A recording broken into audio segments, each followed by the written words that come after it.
With enough votes from City Council to move forward with plans to renovate Washington Park, new questions arise tonight about an old cemetery under that park. Yeah, and one of those questions, should the renovation even take place, knowing that some people are still buried there?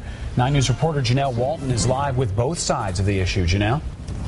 Those in charge of the renovation down here say they've already hired an historic preservation firm to come down here and start researching the site to see if it's possible that some remains are still here. But others say because it is a final resting place, it shouldn't be disturbed.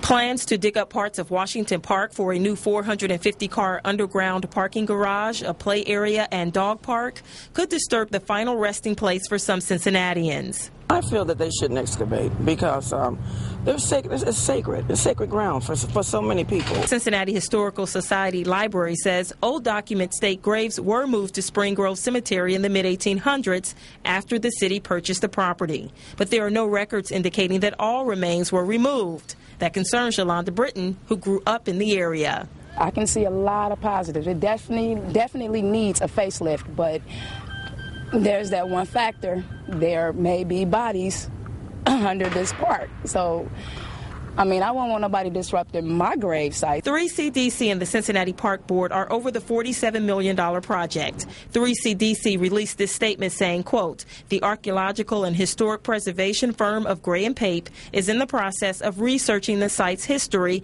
as a former cemetery and will recommend an appropriate strategy should remains be found.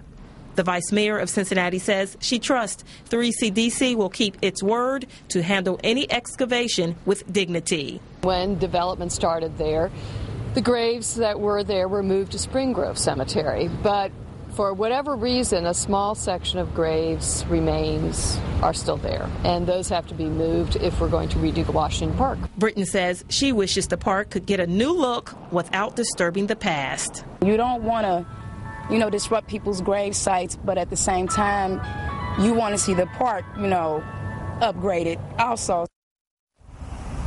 The groundbreaking for the renovation here is supposed to take place late this summer, so we're going to have to wait until then to see if possible that there are still some remains buried underneath the ground here.